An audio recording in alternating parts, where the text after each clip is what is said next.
Bismillah ar-Rahman ar-Rahim. Good evening. You're watching the news from the Sultanate of Oman television. First, the headlines. The Ministry of Transport and Communications reveals that the Governorate of Dakhiliya will have 15 road projects either in tendering process or already awarded for the length of 531 kilometers. Within the efforts exerted by Royal Oman Police, Adam Police Station, equipped with latest devices to provide civil status and traffic services, is opened. And My Handicraft program is launched in the Governorate of Dakhiliya to train more than 200 citizens from social insurance and low-income families and individuals to develop and market their crafts.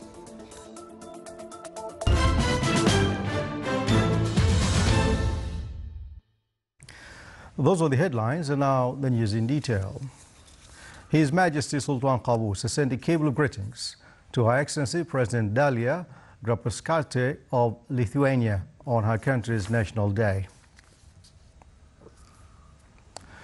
With the aim of clarifying strategy and plans of transport and communications in the Governorate of Dakhiliya this year, His Excellency Dr. Ahmed bin Mohammed Al-Futaisi, Minister of Transport and Communications, met citizens of the governorates.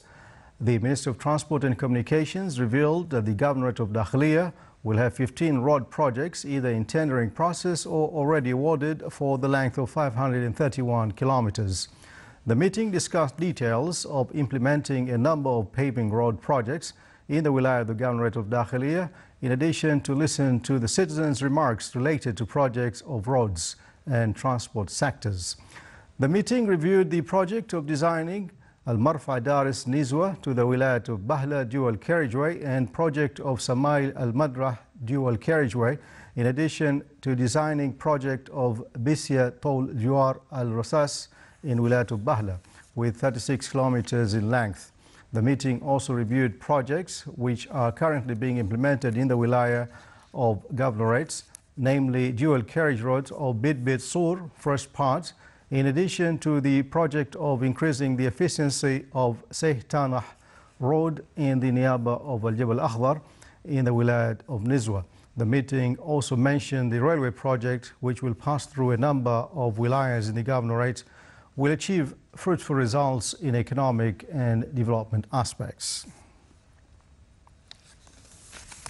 Within the efforts exerted by Royal Oman Police to serve the citizens and residents in various governorates of the Sultanate, the Adam Police Station was opened in the Governorate of Dakhiliya under the auspices of His Excellency Lieutenant General Janab Sayyid Mundhir bin Majid Al Said, Head of the Liaison and Coordination Service in the Royal Office, with the attendance of His Excellency Lieutenant General Hassan bin Mohsen Ashriqi, Inspector General of Police and Customs. During the opening ceremony, the chief guest and the attendees toured the new building and got acquainted with various sections, namely administrative offices, investigations department and other facilities. The attendees also toured the services center building that includes qualified cadres and the latest technologies and communications so as to serve the individuals in the fields of traffic, passports, residence and civil status. Through this center, the citizens and residents can complete their transactions easily.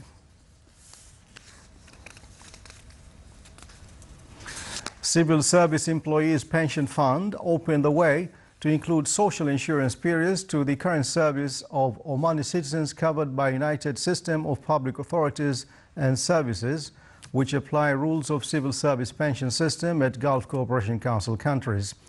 The system was applied in the 2005-2007 to those who work for GCC government sector will be covered by the Civil Service Employees Pension Fund, and for the private sector's employees, the Public Authority for Social Insurance will also cover them. The decision opened the way for 1 year starting from 31st of December 2014, and officials hope that Omani citizens who are concerned with this decision should exercise their rights and present their applications on the specified time to benefit from its advantages.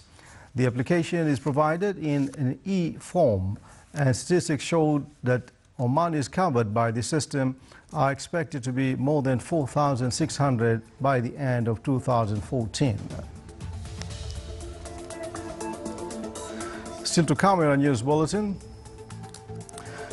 Turkey is the world's fourth consumer in gold and the number 2 exporter.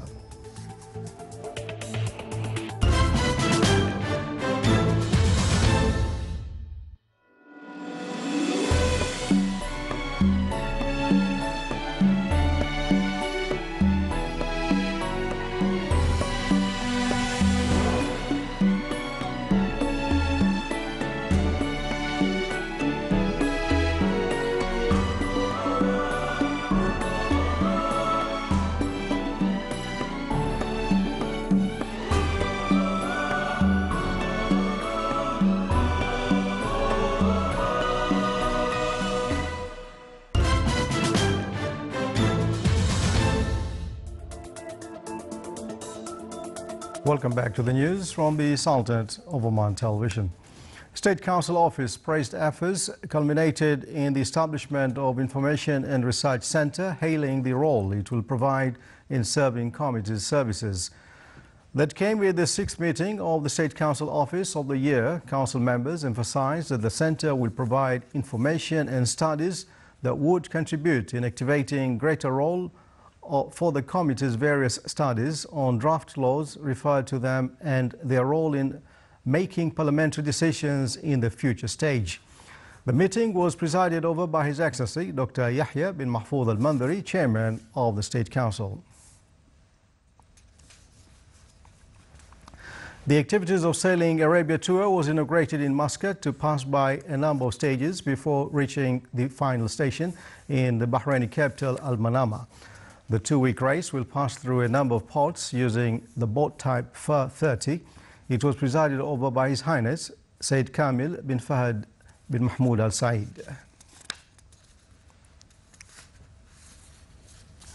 A ceremony was held in the Wave Project Marina in the Wilaya of Sib to conclude the activities of Muscat Festival 2015 under the auspices of His Excellency Ahmed bin Nasser Al Mahrizi, Minister of Tourism. The festival witnessed 30 days of activities that highlighted the culture, civilization and history of Oman in both Nasim and Al Amarat parks. The concluding ceremony included a traditional ships festival as well as Omani singing arts, in addition to an exhibition on Omani sailing history and traditional dances performed by the locals. My Handicraft project provided the opportunities for more than 200 people of social insurance families and low-income citizens in various governorates of the Sultanate. The project, which celebrated its inauguration in the Governorate of Dakhiliya, reflected the partnership between the governmental and private institutions from one side and the society from the other side. The project included training of beneficiaries from the program in various governorates of the Sultanate. The restructuring of archaeological market in Al-Mudaybi and accelerate the establishment of Wadi Nam Health Center topped the recommendations of Municipal Council and the Governorate of North Sharqiya during the visit of the Wilaya of Qabil. The Council discussed introducing some specialized services for the Wilaya in addition to restore and pave the Shana Heights. The activities of Club's Youth Creation Competition concluded in Majis Club in the Wilayat of Sohar. The club aimed to encourage and motivate the youth as well as to highlight their skills in various fields. The stages of the competition included a number of fields, mainly poetry, theatre, photography, fine arts, short stories, chess, researches and sports. The concluding ceremony witnessed an attendance from sheikhs, members of society and clubs fans. At the end of those winning, the first places were honored. With the participation of more than 70 jockeys from different government cavalry units and private stables, the grand prize for jumping competition was concluded in the Wilayat of Barka It was presided over by His Excellency Sheikh Saad bin Mohammed Al Saadi, Minister of Sports Affairs. The competition witnessed huge attendance from members of the society. The participants performed various horse and camel shows to highlight their skills in this field. At the end, the royal cavalry and jockeys were honored.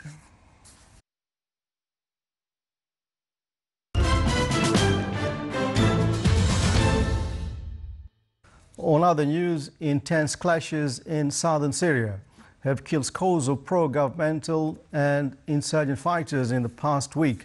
A group monitoring Syria's war said today forecasting even fiercer violence as the weather clears. Syria's army and allied combatants launched a large-scale offensive in the region last week against insurgent groups, including Al-Qaeda's Syria wing Nusra Front and non-jihadist rebels. The battle is significant because it is one of the last areas where mainstream rebels have a foothold. Sources on both sides of the battlefront have said the offensive aims to shield Damascus, the capital. A short drive to the north, the insurgents had made significant gains in the south in recent months, taking several army bases. Danish police shot and killed a man in Copenhagen today near the sites of earlier gun attacks that killed 2 people and wounded 5 police officers.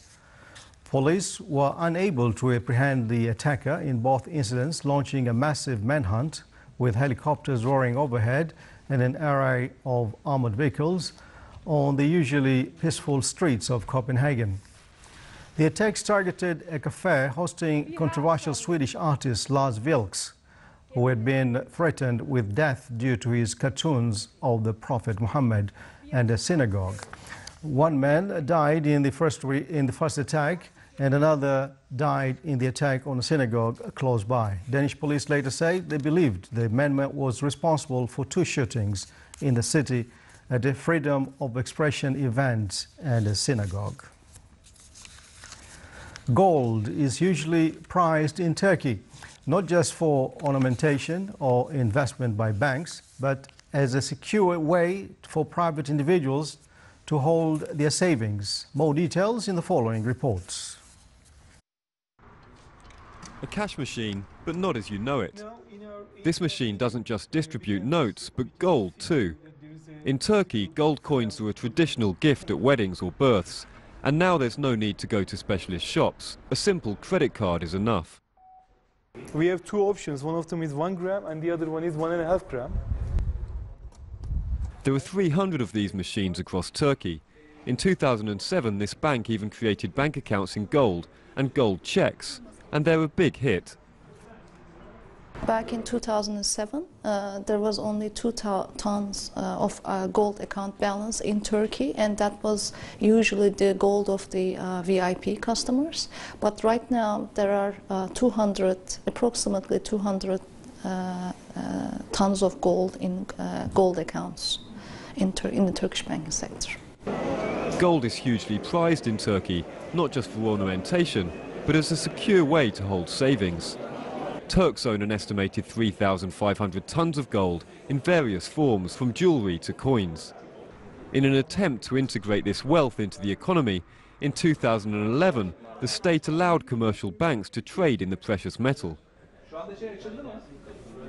Back in 2013, they estimated that recycling, fabrication and consumption boosted the Turkish economy by at least $3.8 billion, which is an incredibly significant amount. That's almost 5% of Turkey's wealth. Generous tax breaks on gross gold transactions means business is booming. Turnover at this Istanbul gold refinery was up 85% last year.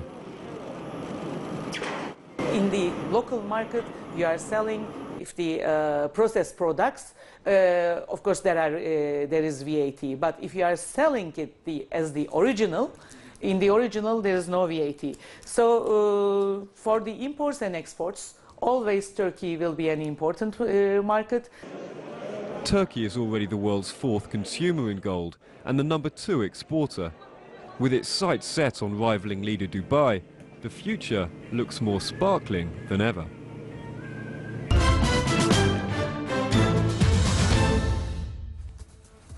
Now for the general weather forecast, clear skies prevail over the Sultanate, with clouds over the northern governorates of the Sultanate and chances of clouds and fog in the governorate of South Sharqiya, Wusla and parts of Dhofar.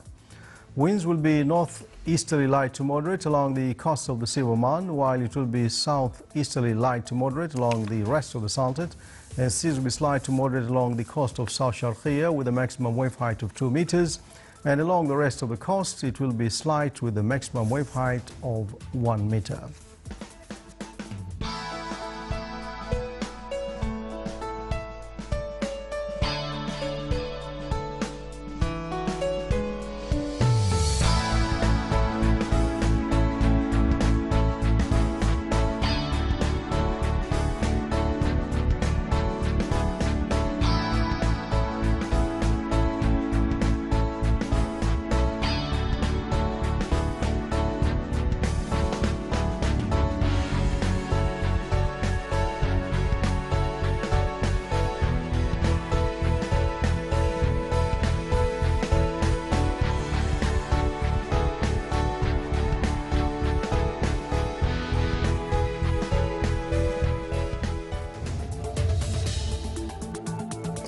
This is the Sultanate of Oman Television. Before we end tonight's bulletin, here are the main points once again. The Minister of Transport and Communications reveals that the Governorate of Dakhiliya will have 15 road projects either in tendering process or already awarded for the length of 531 kilometers. Within the efforts exerted by Royal Oman Police, Adam Police Station, equipped with latest devices to provide civil status and traffic services, is opened. And My Handicraft program is launched in the Governorate of Dakhiliya to train more than 200 people from social insurance and low-income families and individuals to develop and market their crafts. And with that, we come to the end of tonight's news bulletin. From all of us here in the newsroom and the studios, thanks for watching. Good night.